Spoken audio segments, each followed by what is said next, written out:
99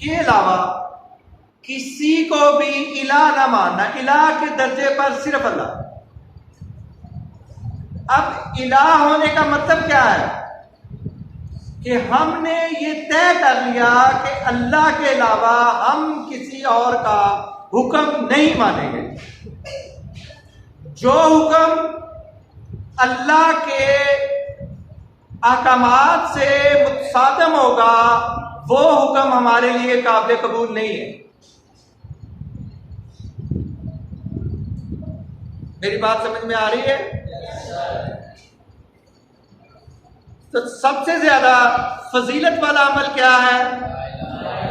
لا الہ الا اللہ۔ یعنی کہ فضیلت کے اعتبار سے سب سے بڑا کام لا الہ الا اللہ کا ذکر کرنا ہے۔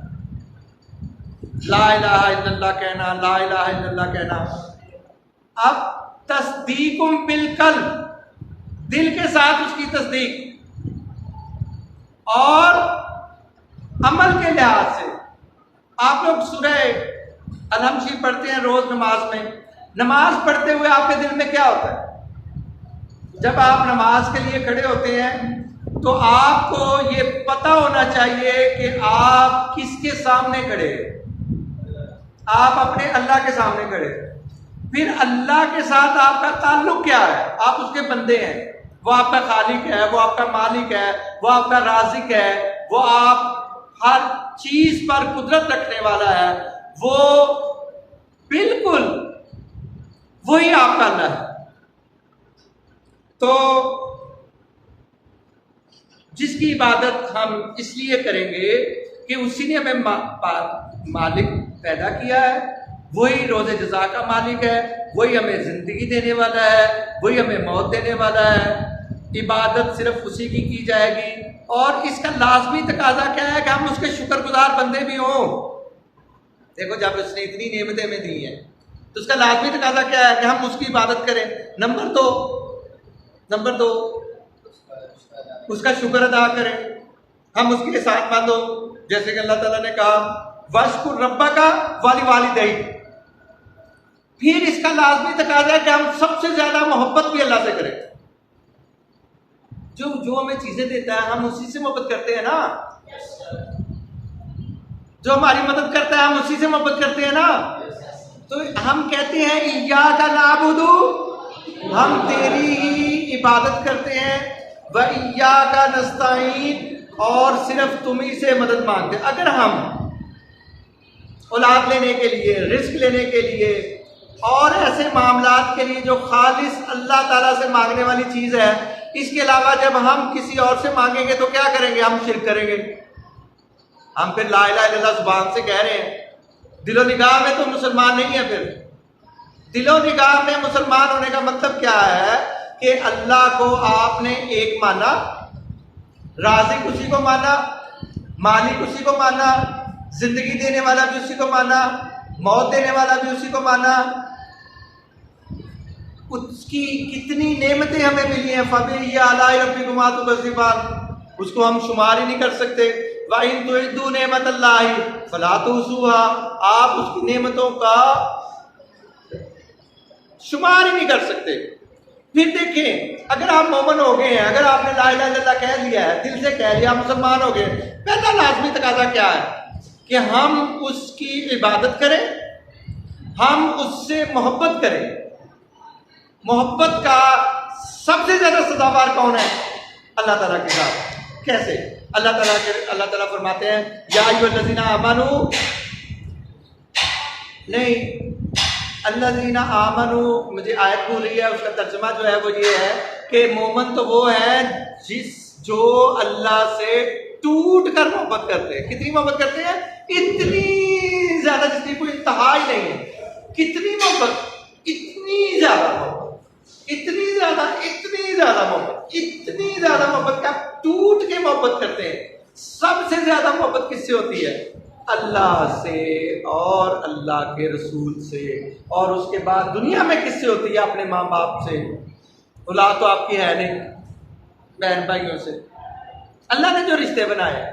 تو یا ایھا الذین، پہلا حصہ جو ہے اس کو ہم کر چکے کہ اللہ تعالیٰ نے ہمیں اپنی بندگی کا شعور دیا، ہمیں اپنا بندہ بنایا، تو ہم اللہ سے محبت اس لیے کرتے ہیں کہ وہ ہمارا اللہ ہے، وہ ہمارا الہ ہے، تو عبادت صرف اسی کی کریں گے اور اسی سے سب سے زیادہ محبت کریں گے۔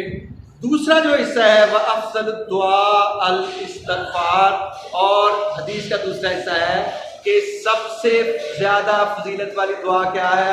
استغفار۔ بیٹا حضرت حسن کا میں آپ کو واقعہ سنانا چاہ رہا ہوں کیونکہ آپ کی مجھ سے بات جا رہی ہے، واقعات سناؤں گا تو آپ میری دوسرے سے بات سنیں گے۔ حضرت حسن کے پاس ایک شخص آیا، اس نے پوچھا کہ جناب میرے بیماری ہے گھر میں، آپ نے اسے کہا کہ آپ استغفار پڑھا کرو، توبہ کیا کرو، استغفار پڑھا کرو۔ پھر کسی نے کہا کہ جناب کوئی ایک اور شخص آیا کہ میرے رزق میں تنگی ہے، آپ نے اس کو کہا کہ آپ بھی استغفار پڑھا کرو۔ پھر ایک شخص آیا، اس نے کوئی اور مجبوری بیان کی، کسی اور نے اور تکلیف بیان کی، سب کو آپ نے کیا کہا کہ استغفار کیا کرو۔ جو شخص پاس بیٹھا تھا، جو آپ کا غلام تھا یا آپ کا خدمتگار تھا، اس نے عرض کی کہ اے نواسہ رسول، آپ نے سب کو ایک ہی بات کہی کہ استغفار کیا کرو، کوئی بھی مسئلہ لے کر آیا آپ نے کیا کہا کہ استغفار کیا کرو، تو کیا ہر چیز کا ایک ہی جواب، ہر بیماری کا ایک ہی علاج، ہر مسئلے کا ایک ہی حل، کیا ہر مشکل کا ایک ہی مشکل کشا بات ہے؟ تو آپ نے فرمایا کہ ہاں، استغفار سب سے بڑی دعا ہے۔ اللہ تعالیٰ نے مجھے جب سعادت حج بخشی تو بڑی چیزیں ذہن میں لے کر گیا تھا، اپنے بیٹے، میرا بیٹا بیمار تھا، اس کے لیے دعا کروں گا، اپنے ابو کے لیے دعا کروں گا، اپنے بیوی کے لیے دعا کروں گا، اپنے ادارے کے لیے دعا کروں گا، اور جب وہاں کے ساری دعائیں مانگ لی، ایک ہی دعا پھر، یا اللہ مجھے معاف کر دے، یا اللہ مجھے معاف کر دے، یا اللہ مجھے معاف کر دے۔ تو افضل جو دعا ہے، جو سب سے زیادہ فضیلت والی دعا ہے، وہ بیٹا استغفار کرنا ہے۔ صرف وہ بندہ ہی استغفار نہیں کرے گا جو اپنے آپ کو گناہ گار سمجھتا ہے۔ جتنا مرضی زیادہ تقویٰ والا ہو، جتنا مرضی جو ہے انسان اچھا ہو، اس کو اتنا ہی زیادہ اللہ سے ڈرنا چاہیے اور تقویٰ اختیار کرنا چاہیے، اور اللہ تعالیٰ سے اپنے معافی مانگتے رہنا چاہیے، کیونکہ ہم ویسے ایک انسان بشری تقاضوں سے لیس ہیں، بلکہ ہم تو مین از اسکوائر کہا جاتا ہے کہ انسان غلطی کا پتلا ہے۔ انسان، ہم تو غلطی بھی کرتے ہیں اور پھر ایک دوسرے کو کہتے ہیں کہ ہم نے تو غلطی کی ہے، اور میں دیکھ رہا ہوں کہ ہمارا جو بیٹا ہے وہ تھک گیا ہے، تو ہم بھی اس کو معاف کرتے ہیں۔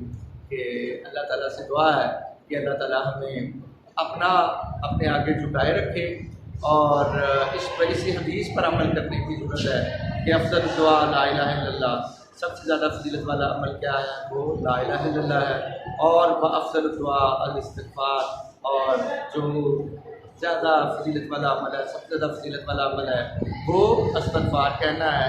تو بیٹا یہ حدیث میں جو الفاظ ہیں وہ کوئی آپ کو کوئی چیز پوچھنی ہے تو پوچھ لیں۔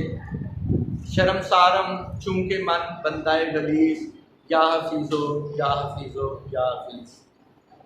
اور پھر ایک اور بات میں آخری کرتا جاؤں کہ ایک شاعر تھا، علامہ اقبال ہی ہے میرا خیال ہے، انہوں نے کہا، اللہ سے درخواست کی کہ اللہ میاں، پہلی تو بات یہ ہے کہ مجھے ویسے ہی معاف کر دیں، اسٹائل دے کے کیا کریں کہ مجھے معاف کر دیں، مجھ سے حساب ہی نہ لیں، مجھ سے حساب لینا اگر ضروری ہے تو پھر کیا کرو، آقا صلی اللہ علیہ وسلم کے سامنے رکھو، مجھے ان کے سامنے سے بھولتا نہ کریں۔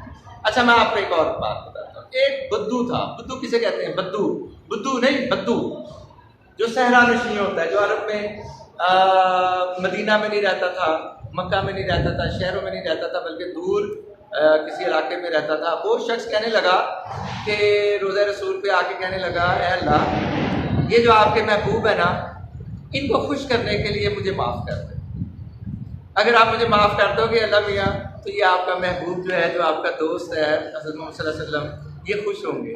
تو شیطان جو ہے وہ اس کو تکلیف ہوگی، تو شیطان کو تکلیف دینے کے لیے اور مجھے جو ہے آپ اپنے محبوب کو خوش کرنے کے لیے کرو کیا، مجھے معاف کر دو۔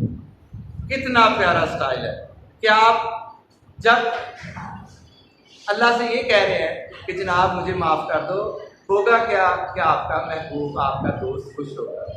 تو کتنی اچھی بات ہے، کتنا پیارا سٹائل ہے۔ بہرحال افضل ذکر لا الہ الا اللہ، سب سے جو فضیلت والا عمل ہے وہ کیا ہے؟ لا الہ الا اللہ کہنا ہے۔ اور جو سب سے زیادہ فضیلت والی دعا ہے وہ استغفار ہے۔ جب بھی کبھی دعا مانگیں، اپنے لیے استغفار مانگیں، تو میرے لیے بھی دعا کی آپ کو درخواست ہے، اور میرے والد گرامی کے لیے بھی دعا کریں کہ اللہ تعالیٰ ان کو صحت کاملہ عاجلہ دے اور ان کا سایہ مجھ پہ دیر تک قائم رکھے۔